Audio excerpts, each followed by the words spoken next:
Welcome to the Truth and Liberty Show, where trusted leaders bring biblical insights to important issues to help you stand for truth and effect godly change in our nation and in our world. Hello, everybody, and welcome to the Truth and Liberty Show. I'm Richard Harris, your host. I think you're going to really enjoy today's program. My special guest is Dr. Simone Gold, the founder of America's Frontline Doctors. We're going to be talking about the COVID pandemic and the lessons we should have learned from that entire experience. But before we go there, I wanted to mention to you that the annual Truth and Liberty Conference is coming up, September the 11th through the 13th. This is going to be an incredible event. Charlie Kirk, the founder of Turning Point USA and Turning Point USA Faith, is going to be joining us as our keynote speaker. Pastor Lorenzo Sewell will also be speaking on Friday night. We're going to have numerous other speakers and an actual candidate forum for the leading candidates for the governor of Colorado. Colorado is an incredibly important state, the hub of so much wickedness, wokeism, and evil that we need to take this state back. And Truth and Liberty is laser focused on this goal. So I hope that you can join us. It's a free event. Go to our website at truthandliberty.net and you can register today to attend the Truth and Liberty Conference September the 11th through the 13th on the beautiful campus of Charis Bible College. You'll be glad you came. Guys, Dr. Simone Gold is going to be with us here in a few minutes, and I wanted to just take today's show to talk about the COVID pandemic. It's been 5 years since the beginning of the COVID-19 pandemic, and in many ways, our nation and our world is still recovering.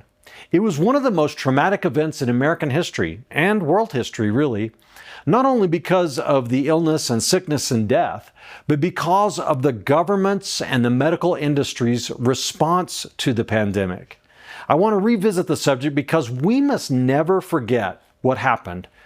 It revealed an extremely troubling condition of our government and our society, conditions that pose, I believe, an existential threat to the American experiment, to the liberties that we hold dear. Looking back, over 104 million cases of COVID-19 were reported in the United States. 104 million and 1,100,000 deaths that supposedly resulted. So that's a 1% fatality rate. You can see a chart here that shows you the number of cases compared to the number of deaths. The highest number of deaths were reported in the United States compared to any other country. So in other words, America had the highest number of COVID deaths as a proportion of our population than any other country. This is the nation that supposedly has the best healthcare system in the world. And yet we had more deaths by population than anyone else. Why did that happen? Perhaps you might say, oh, that's just because we have a better reporting system. Well, I suppose that's true, except that you had a lot of fake reporting in America, right? They were reporting COVID cases of people that died in car wrecks and in motorcycle accidents and heart attacks, and yet they were showing the cause of death as being COVID. And we know that in part that happened because doctors and hospitals received a bonus payment from insurance companies and the federal government for every COVID case they treated. You see, the system was corrupt. I think a better case can be made for this fact that more COVID deaths resulted in America than anywhere else because the government and the medical profession and industry in America has been corrupted and become relatively incompetent. You see, COVID itself was traumatic, but the government's response to it was worse than the disease. COVID itself, it was easy to identify the people that were vulnerable to the disease. It had a 99.5% survival rate. The people that were actually vulnerable to COVID-19 were the elderly and people with comorbidities such as severe obesity or pre-existing respiratory diseases. And yet what we saw by government order, emergency declarations, was a massive, unprecedented lockdown of the entire nation. Based on what? It certainly wasn't based on science. To this day, it's not 100% clear, but we know that the World Health Organization, the World Economic Forum, and the super elite of the global leadership fed this plan for a nationwide lockdown, a worldwide lockdown, if you will, to public health officials in the nations of the world, including the United States. And our public health officials bought this plan hook, line, and sinker, if you will. Emergency powers were invoked by mayors and governors and even federal bureaucrats.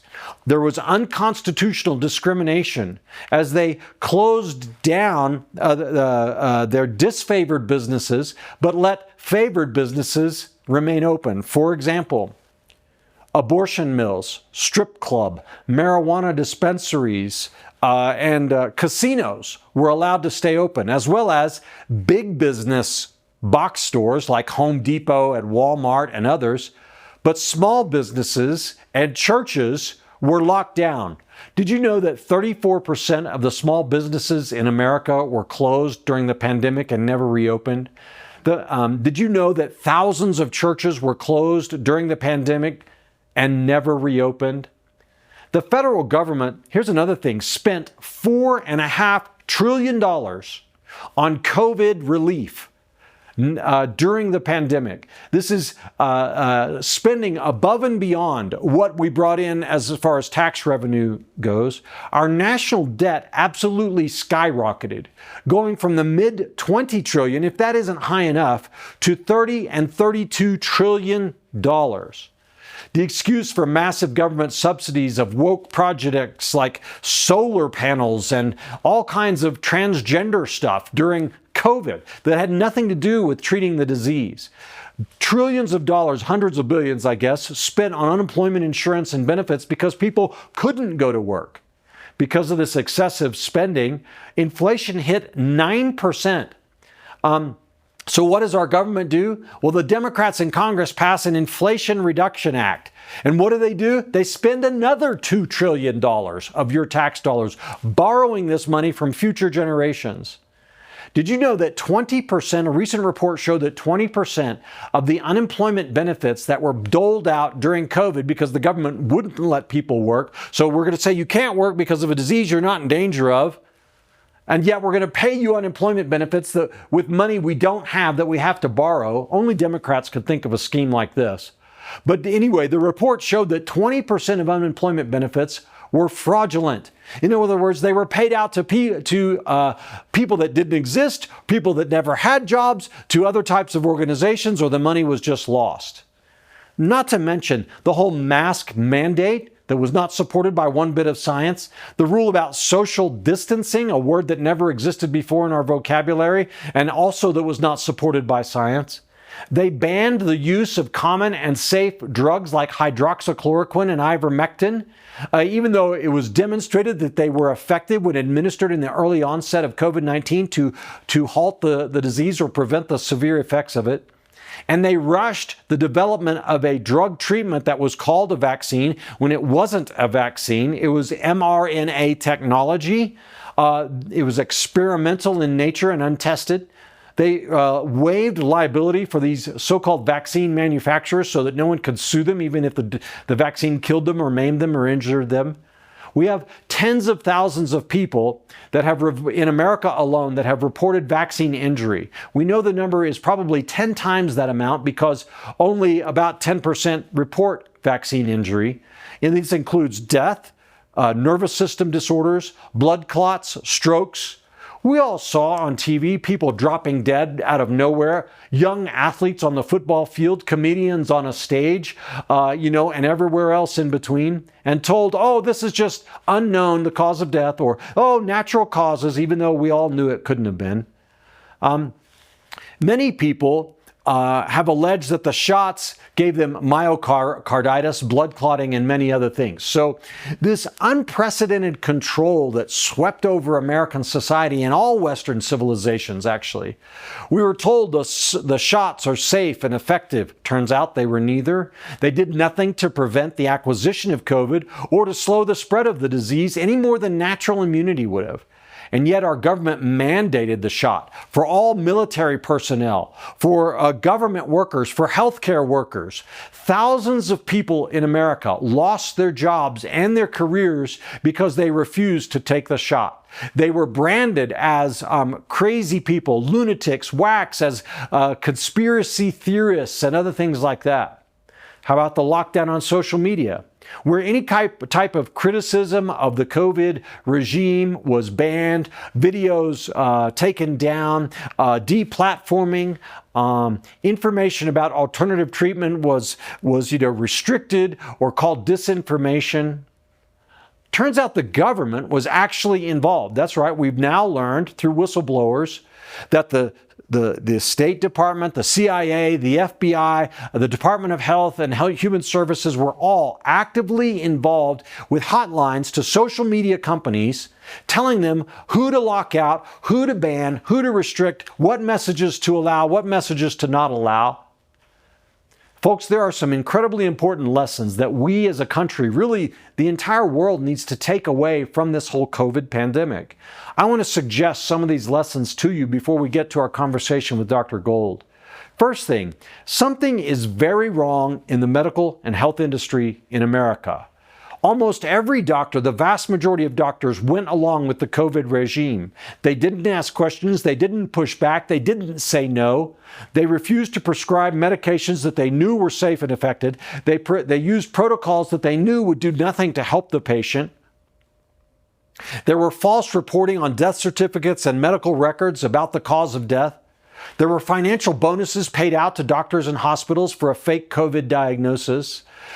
Doctors were shunned by their peers. They were punished by their superiors if they held even common sense views. Very few doctors were willing to speak up for kids who were being locked out of schools, for those who were dying because they were isolated under the COVID regime, for those who lost their businesses and jobs and livelihood. And all they were doing was parroting the official party line as if it were a fact, and we now know that it was not. Number two, we need to understand that there are some very wealthy and powerful individuals and corporations who have become entrenched in positions of power and influence in our culture, in our media, in our corporations, in business, and especially in government, who do not share your love or my love or respect for liberty and constitutional freedoms. We must root these people out, become vigilant, and demand reform in our government and in our media and in our health industry. Let's talk about reform.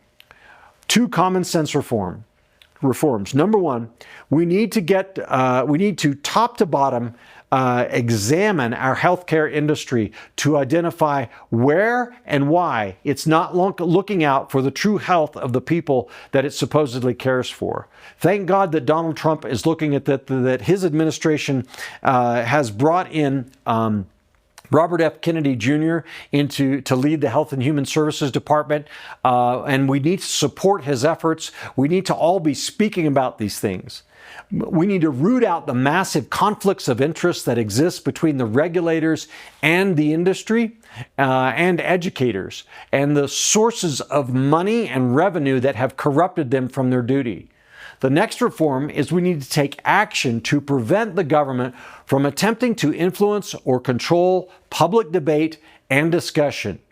The government should not be allowed to influence social media companies, regular news companies, other outlets along these lines, to decide what is favored and unfavored material, to punish, to reward, or anything along those lines in order to maintain freedom of speech and freedom of academic and medical inquiry.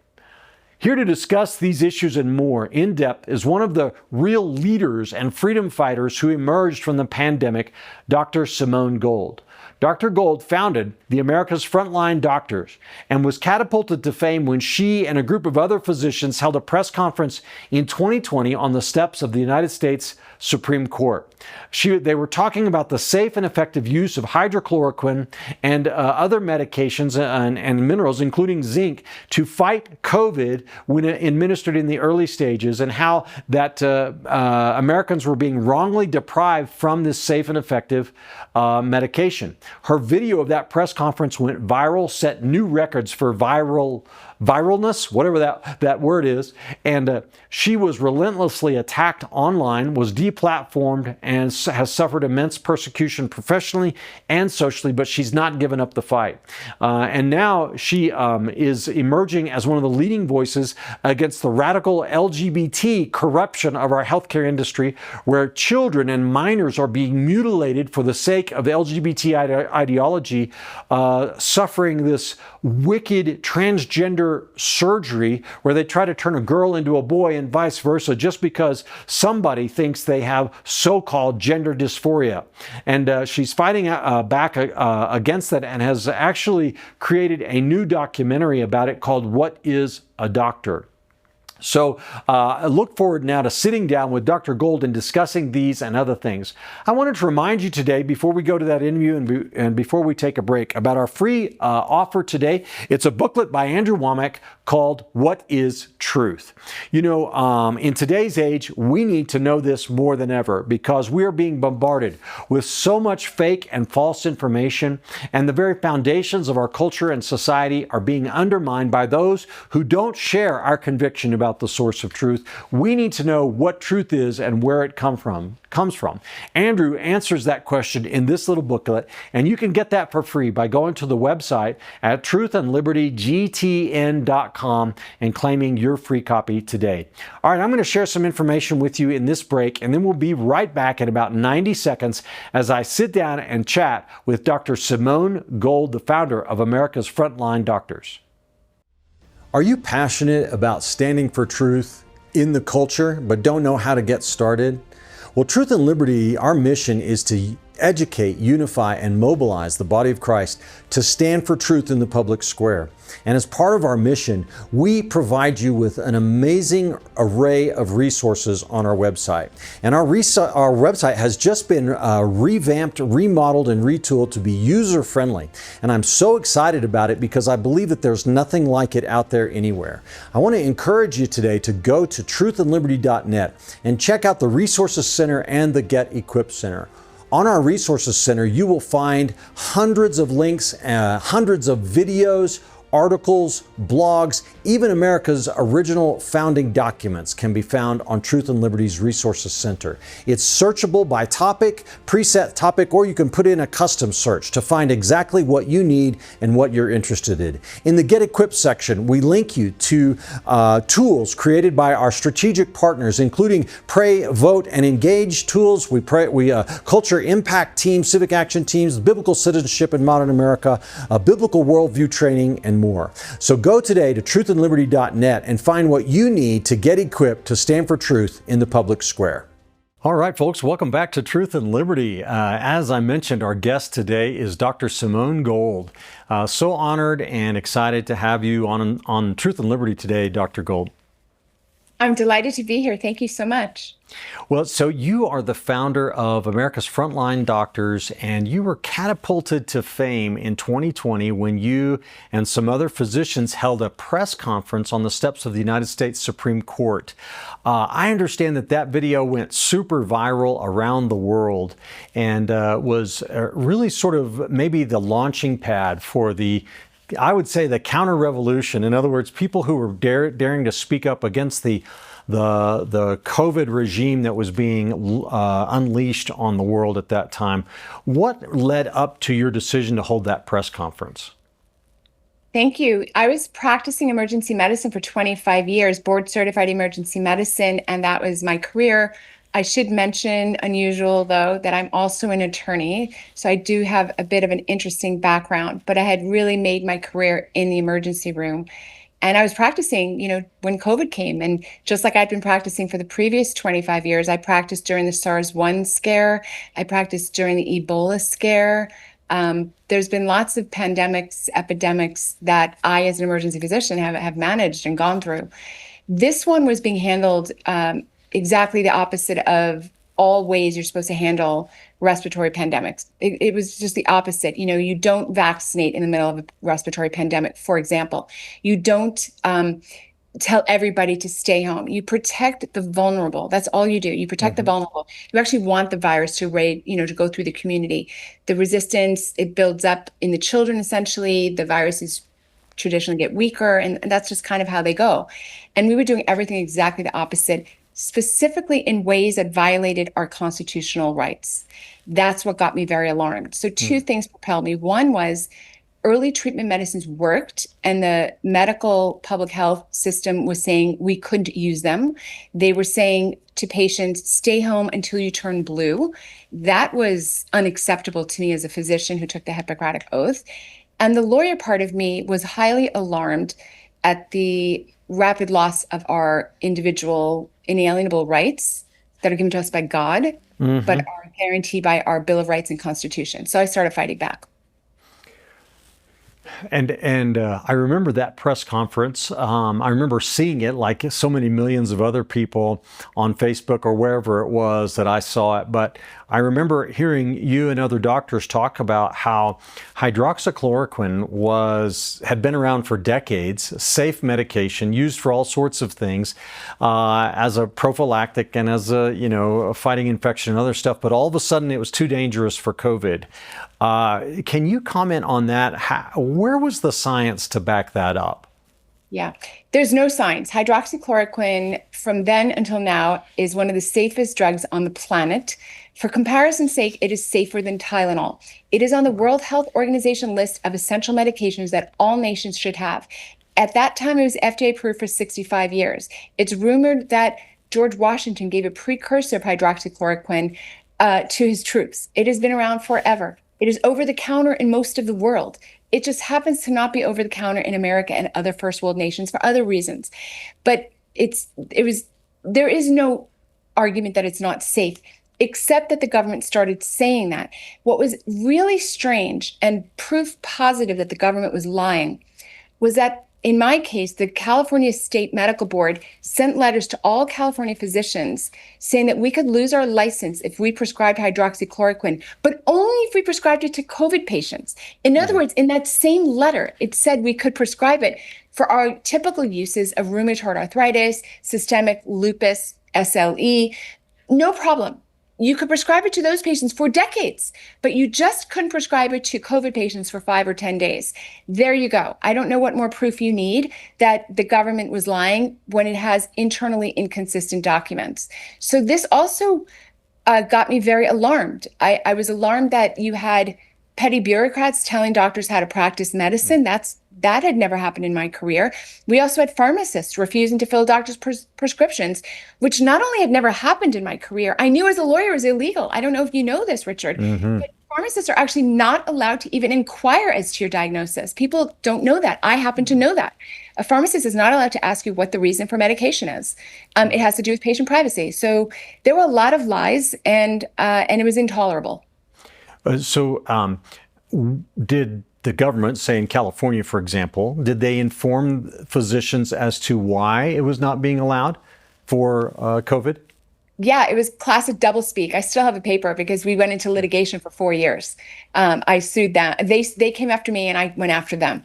Yeah. No, they just said that it's not a proven modality. And I know as a physician that actually has nothing to do with it. As they say, what does that have to do with the price of tea in China? It's up to, if a drug is approved, it's FDA approved, it then is the doctor's prerogative to use a drug or not use a drug per their professional understanding. And if the doctor happens to be wrong or disputedly wrong, you end up in a medical malpractice suit. There is no scenario where the government gets to practice medicine. That just is not a thing. So I knew they were violating the law. I knew they were violating the law. Many doctors didn't realize it as aggressively as I did, but they knew that it had never happened before in their careers. So it was very scary to me as a lawyer, as a citizen, as a lawyer, as an American. It was very scary. Well, this sort of announcement, I remember it was a little bit late in coming. It seemed like as some doctors and some sources were saying, hey, this is effective, try this, hydroxychloroquine. But then suddenly the CDC or HIH or whoever on high was making this decision then started to say, no, it's really not safe. What was really going on here? I mean, I know that's the $64 million question, but let me ask it this way. How is it that powers that be, whoever and whatever they are, I want to talk about that today, how are they able to control so many doctors, so many hospitals, so many clinics with sort of this Orwellian uniform speaking messaging system that we saw? It was so creepy and spooky, and I always wondered, how are they so effective at controlling everybody and everything? Right. So there was a lot of reasons that would take an hour to explain, but the easiest one to understand is that my father was a doctor, and in my father's day, doctors were small business owners. So I grew up in that world in the 70s, in the 80s, as a child. That was the world. The doctor was a small business owner. He answered to his patient. That has completely flipped. So in my dad's day, 90% of doctors were small business owners. They answered to their patients. Now it's the reverse. About 10% of doctors, maybe 15, maybe at most, are small business owners. They are over 85, 90% of doctors work for a large corporate employer. It could either be a large hospital chain or it could be a large insurance chain like Kaiser. But because of that, the doctors during COVID followed their paycheck. Just like other Americans, by the way. There were a lot of Americans who, for example, took the shot that they didn't want to take the shot because their employer forced them. So doctors did the same thing. I think it's shameful that doctors didn't understand that they have to answer to a higher authority. But that's the short answer. Well, and tell me if I'm right or wrong on this too, but today, as opposed to in the 60s, 70s, maybe in the 80s, patient Smith is no longer direct paying the bill. It's being paid by an insurance company or by the government through Medicaid, Medicare, or some combination of these things. And so the decision making gets synced down to a really small number of people. Am I right about that? You are correct. The big enemy of the people, by the way, it's not really Big Pharma. Big Pharma has been incentivized poorly. Like we've incentivized them to keep doing vaccines because vaccines have no liability. So in fact, they emphasize making vaccines over other products, in my opinion, because they have a shield there. But you could align Big Pharma's incentives perfectly with the consumer, right? If that's my hope that Kennedy can get some of that done. That's not really the problem as an industry. It's malaligned, but it could be fixed, in my opinion. The big problem, the big enemy is the insurance companies. The insurance companies are dictating everything. So the average American spends $2,000 a month for a family of four on insurance. They may not realize it because their employer might be paying it. But if you're a small business owner, you absolutely know that that's the dollar amount. And what are you getting for that $2,000 a month? You're actually getting worse than nothing. Not only are you being charged $2,000, you have copays and you have coinsurance and you have deductibles, and you can't pick the doctor you want. And if your insurance changes and your employer changes, then your doctor changes. So there's really no relationship now between the doctor and the patient. It's really the patient and the insurance company, and the doctor in his own way is answering to the insurance company as well. That's another complicated story. We all saw that during COVID, that the doctors were getting paybacks on the vaccines. So it's very sad. And one of the things I'm working on, which I don't think we have time to talk about today, was a free market solution to this mess. And that's goldcare.com. And that's national. And we help you with all of your medical problems. Goldcare.com. I can't advocate it highly enough. In this way, you'll start taking the power and the freedom back. And you will notice, shockingly, that medical care is not as expensive as you've been led to believe. Like, what are you getting for that $2,000 a month? You'd be shocked how much less expensive it is if you take ownership over it. It's hard to convince Americans of this. Insurance is like mother's milk. It's like weaning somebody off the breast. I don't mean to be vulgar, but that's like how close it is to the American citizen. Like, they think health insurance is necessary. In fact, if you come to goldcare.com, we will teach you how to go off health insurance. Might surprise you, might surprise your audience. I have not had health insurance for more than 10 years. More than 10 years. The reason is I've always known the system was broken. That doesn't mean I'm financially irresponsible, right? I have to protect my assets. If something, you get a big, expensive, diagnosis, right? Or an accident, you need to have a financial safety net. Of course, that's what insurance is for. But that is not what health insurance is these days. Health insurance is the enemy. Oh, that's fascinating. So goldcare.com now. Goldcare.com. We teach you. We teach you how to become medically free. I have health insurance on myself, but I don't have it on my per se. I have other stuff to protect against the catastrophic thing, but I don't think we need it. If you're in reasonable health, especially. But Everyone needs, Richard, I hate to cut you off. I'm so passionate on the subject. Everyone needs a catastrophic plan. After the catastrophic plan, you need to pay out of pocket, because then you're the owner of the decision. You make better financial decisions. You pick all the doctors you want. The reason I never had health insurance for more than 10 years, it wasn't even financial. It was because as a doctor, I'm an insider. There's no way I was listening to an insurance company regulate who I would go see. Heck no, I'm in charge. I wanted to be a cash pay patient because I'm in charge. So we teach people exactly how to get off of insurance, save a ton of money. If you're a small business owner, you need to come to Gold Care because you're throwing money away. And by the way, if you're a patriot, if you're a Christian, you're with your health insurance, especially if you're a business owner, you are funding issues and causes that are diametrically opposed to your beliefs. We can get you off of that. I'm sure you're paying somehow in your life, you, Richard, are paying an entity that is in diametric opposition to what you believe. That's really why I built Gold Care. Okay, maybe we can circle back to this later in the show if we have time. Too much. And if not, please come back on and we can talk about the system more. Sorry, I didn't mean to digress. No, it's totally fascinating. But speaking of the system, so we talked about how insurance companies are the enemy, but why did they lie to us about hydroxychloroquine? What was the financial incentive there? Yeah, so that took us a few years to put together. I didn't know it myself. They were saying it's not effective. That's one conversation. It looked like it was effective, but at least that's a back and forth kind of intellectual conversation. But all of a sudden, people were saying it wasn't safe, which was ludicrous. So why the hatred poured on hydroxy? Well, it turns out that by law, you could not release the shots quickly if there was any other effective treatment. Now, that makes sense, right? Our law says you can't release something on an emergency basis if there's something tried and true that works. That's common sense, and that's our law. So they had to do everything they could to show that there was no other treatment, to roll the shots out very rapidly. Well, Dr. Gold, that's a level of corruption and wickedness that's pretty shocking to the conscience, isn't it?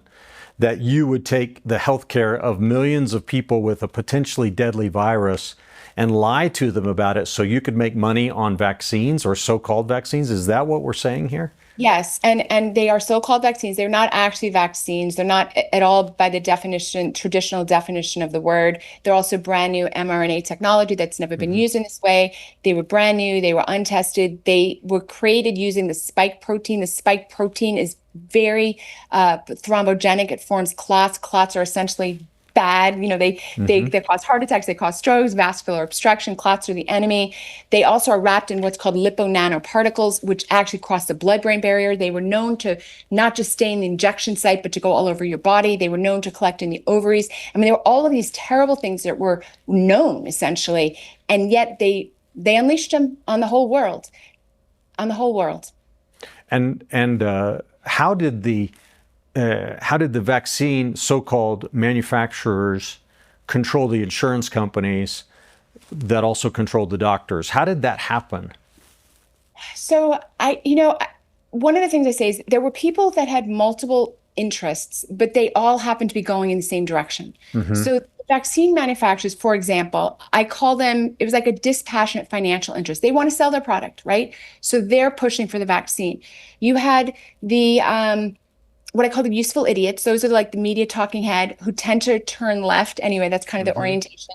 So they're like, just follow the government, follow the government. You had what people I called smug intellectuals. That'd be like Gates or Fauci, who just thought that they were God. These are people who tend to be godless and think that they're God. It just so happened they all were going in the same tyrannical direction, like one world government direction. It suited the truly nefarious, the Klaus Schwabs of the world, to pull everybody towards the left, towards a one world government sort of state. It just so happened they were all moving in the same direction. Well, and we also remember from back in those days that this wasn't the only lie, the lie about hydroxychloroquine. Oh, no. The lie about the vaccines being safe and effective. Now, we can talk about that later, but I'd like to zero in on the origins of the COVID. I guess it's SARS-19 was the actual name of the virus, but we were told that no, it didn't originate. It's not a China virus. Oh, it didn't originate in a lab. This came from some meat market. It's carried by bats. This was all completely fabricated. Yeah. So that was another thing that, all you had to do was be curious. In the beginning of 2020, I just was curious. I was like any other person, but maybe I was more curious than average. But did this make sense to you? So when they said that it was from a bat market, I'm open to anything. Okay, bat market. I actually went to Google and I Googled Wuhan, and within less than a minute, I discovered that in Wuhan, next to the bat market, like 4 miles away, is the Wuhan Institute of Virology. The Wuhan Institute of Virology is a biosafety hazard lab level 4, which is the highest level in the world. Turns out it's only 4 miles away from this reputed thing. Turns out it's the only BSL-4 in China. Turns out that China's had lab leaks of their level 3 labs. This is the first level 4 lab. They did not have a good safety track record on even their lower labs. And it's right next to where they said that the bat market happened. I mean, this just begged credulity. Then I went to scientists. So that part anyone could have figured out themselves. And I think one of our senators, Tom Cotton, I can't remember who said it first, and they mocked him for saying it. But it begged credulity to think that it just came by accident when it's right next door to this fancy lab, right? And that they've had a history of having leaks. Then I went to some of my scientists and I found out that the way the SARS-2 virus is, it can't happen in nature. As my smart scientist friend explained it, they said it would be like Bambi with fangs, right? You don't have a deer with fangs. Like, it's just not possible. There were just portions of this virus that could not have happened naturally. Right. And there was genetic mapping or whatever you call it of it that proved that it. Yeah. And then it was disclosed later that actually the United States government had made grants to the Wuhan lab for gain of function testing that was also withheld from the public. There was a lot of shady stuff. We'll just say it was very, very shady. We were funding money and we were pretending we weren't funding money because Congress said you can't do this, you can't give them money. And then Fauci just gave them money anyway. Why wasn't there more questioning amongst public health officials, like say at the state, county level, even at the national level, saying, wait a second, this is against all of our training. We shouldn't lock the country down. We should locate the vulnerable and protect them. Was there any pushback internally there, or did everyone just say, yes, sir, yes, ma'am, follow the orders? I want to share something so important. Public health doctors are not doctors. Overwhelmingly, they're literally not doctors. They're not medical doctors. They have maybe a biology degree. They go off, they get a master's, and then they end up in the field of public health. And the whole field discipline of public health is actually a yellow beret leftover. They're almost like they're the derivatives of the Vietnam War protesters. Very interesting. Dr. Robert Malone wrote the epilogue in my book about the history of our public health service. And it's shocking. It is nothing like being a doctor. I know that that's the first time you're hearing that, but yes, it is. Dr. Malone has educated me heavily on this. People with MPH after the name, sometimes they're doctors, like, Fauci is one, but overwhelmingly they're not doctors, but they also have an entirely different mission. Your doctor that you have a relationship with, that's the doctor-patient relationship. Public health officers are trying to kind of improve in the aggregate some global belief that they have. It might be about gender. It might be about pregnancy. It might be about food availability. It's kind of a big global thing. It is not about the doctor-patient relationship. It is not surprising the public health doctors and the public health industry went hard left against the interest of the individual patient. I seriously don't trust anyone with an MPH after their name. I would love to talk more about that. Let me just say, sometimes people in that space, they call themselves doctor, but that's because of a PhD, not an MD. Is that true as well? Yes, I'm alerting people. This is almost like breaking news in a way on your show. I'm alerting people that the concept of public health is not this benign thing. We've always thought of doctors as benign. They're looking out for us, right? It's a doctor, right? We trust them. Whatever belief and trust you had for doctors, separate that in your mind from the public health field. Public health field is not made up of people whose goal it is your individual health. That is not their goal. Their goal is some kind of collective, whatever is like in vogue at the moment. It could be climate change. It could be gun control. It could be not having children, right? It's all about, reducing women's ability to have pregnancies. That's public health. And I think it's actually in diametric polar opposite to what being a doctor is. One of the other things that's striking about the COVID pandemic as we look back is the level of coordinated censorship, and not just censorship, but also cancel culture that was rolled out and implemented. And we've learned now that the United States government was, through the FBI and the CIA, was actually communicating with social media companies and social media giants to accomplish this. And you were one of the victims of it. Am I right about that? Very much so. The landmark case you might be referring to is Missouri v. Biden, became Murphy v. Biden, Murphy v. Missouri. And yeah, we have absolute proof. Hundreds and hundreds of pages of discovery showed that multiple branches of federal government were telling the social media companies to censor various people. The reason this is so illegal is if a government can't do it themselves, right? If the government knows it can't censor me, for example, the government is also not allowed to outsource censorship. So the government is not allowed to tell Facebook or Twitter or Instagram to censor me. But that's exactly what they did. They outsourced their censorship. There is absolutely no doubt. This is 100% fact. We have all of the evidence, all of the discovery. If you're curious, look at the Murphy v. Biden case. It's all laid out. I think every American should read that case, the discovery. This was very scary to me. I've been an advocate I'm a free speech absolutist. That's who I am at my core. I know that all the ills of society are coming from people being censored. After the censorship is the propaganda, right? First, they silence the dissenters, and then they fill your head with nonsense. So we were heavily censored. I was one of the apparently the 10 or 12 most censored people in America, which is amazing, right? Because wow. 10 minutes earlier, I was just a well-regarded doctor. Mm-hmm. Yeah, and your video that we talked about was taken down. People's entire YouTube channels were taken down. I'm not sure yours was, but the censorship was all over the place, and the propaganda. Oh, it's safe and effective, safe and effective, safe and effective for the vaccines. And everybody that was talking about hydroxychloroquine was called a source of misinformation, and on we go. If I recall correctly, even the Biden White House wanted to set up a Bureau of Misinformation. Yeah. How Orwellian is that? Right, and they did. They did. They had a lot of. They essentially did that. Yeah. Well, but am I right, Dr. Gold, that the Supreme Court really missed the target in that case? They ruled that was not a violation. The government activity did not violate the First Amendment. There was no civil rights cause of action. So we very disappointed in the Supreme Court on this one. It was 2.5 years ago, I think. Maybe it was 3 years ago. But they didn't exactly kill it. They sent it back to the lower court, which is a lot of times what these justices do.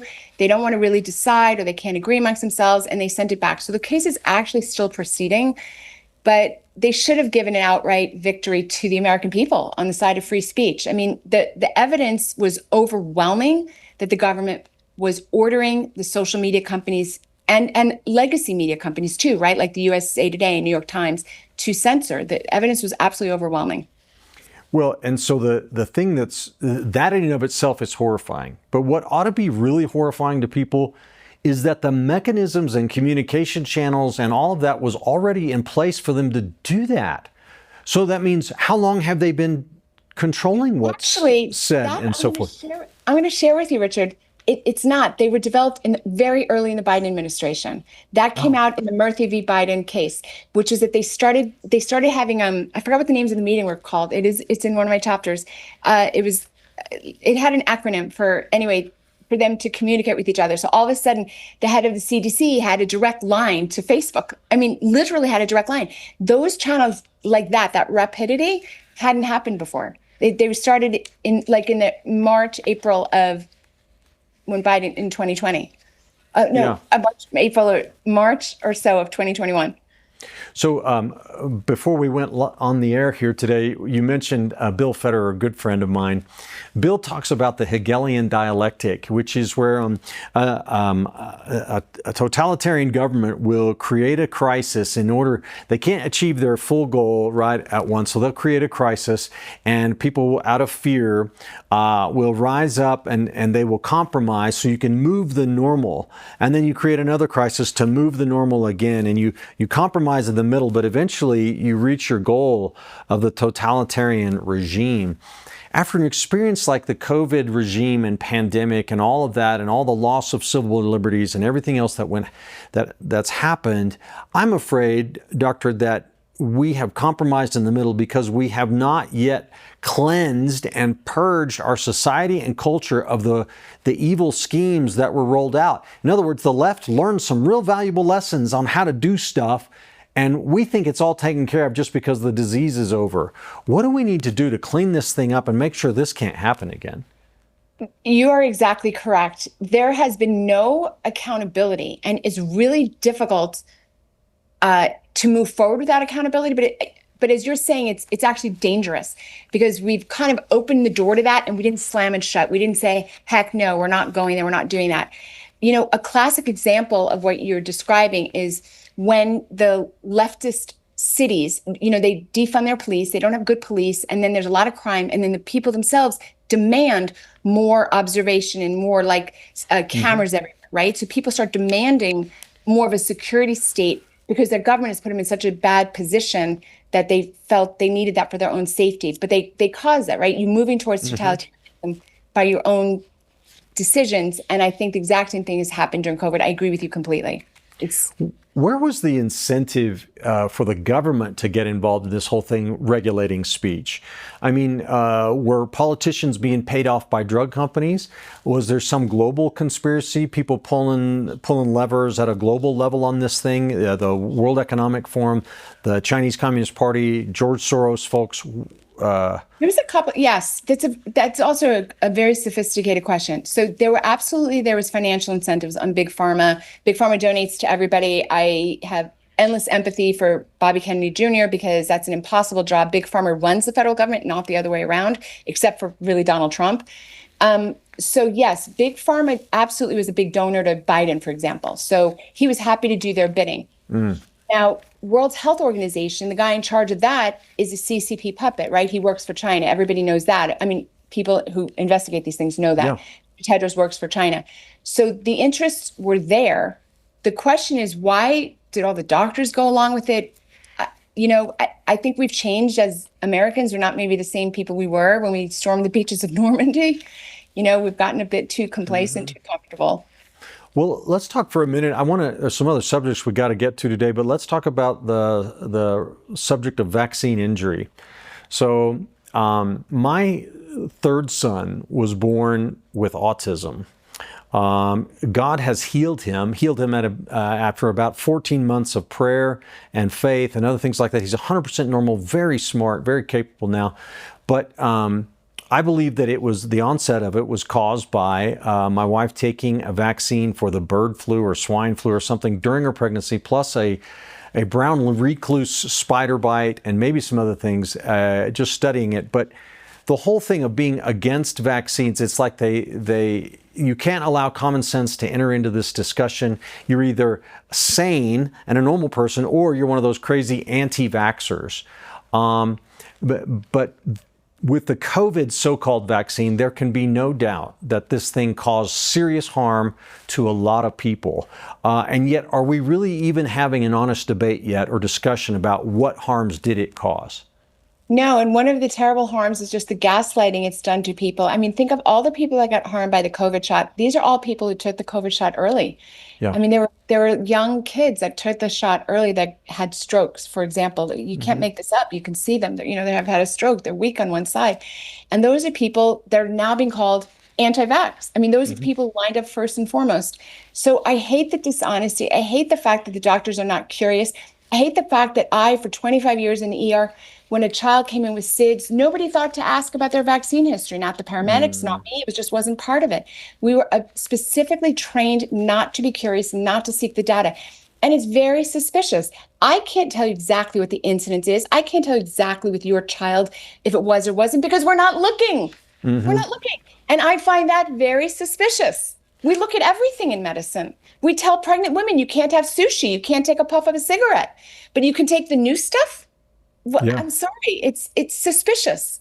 Well, tell me if I'm right on this, but the vaccine adverse effect reporting system of errors, that the number of incidence reported to VAERS for the COVID shot was more than all other incidents for vaccines combined since the system was set up.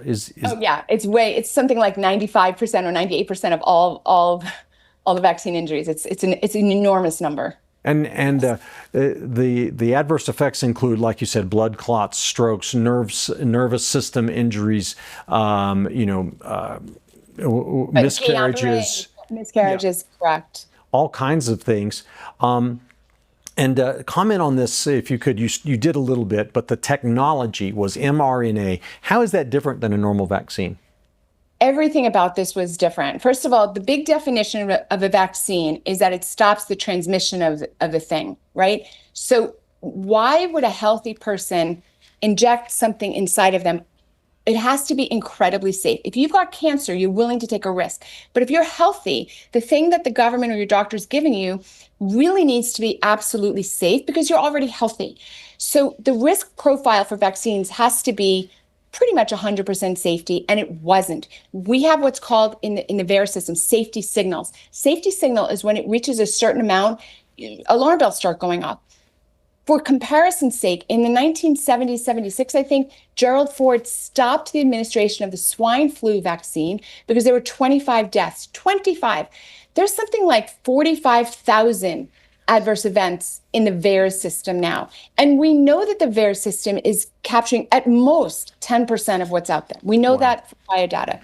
So how do you reconcile that the president in charge when the swine flu came out halted the program with 25 deaths, and yet we've let it go on with tens of thousands?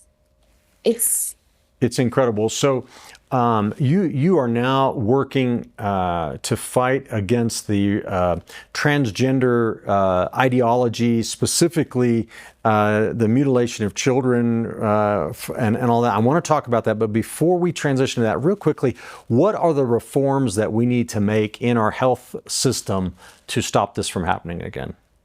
Oh my goodness. I would say if you're looking out for yourself and your family and or your small business, you need to have a direct relationship with a doctor you can trust. That honestly means a doctor that you're paying, the doctor that you're paying, not an insurance company, not an outsider. With that relationship, just like you might have with a lawyer or an accountant, you're going to have some chance of getting the truth. Maybe the doctor's woke, maybe he isn't well educated. I can't answer to that. But at least there's an honest relationship. So for me, it starts there. It starts with a doctor who you can actually trust, not one you think you can trust. We saw a lot of doctors that people thought they liked, and yet they did the wrong thing. I would say you need to be paying your doctor directly. To do that, you need to wean yourself off of a policy that pays the doctor. Mm-hmm. There's many ways to do that, but I don't see any other way to protect yourself than with somebody who's working for you. Yeah.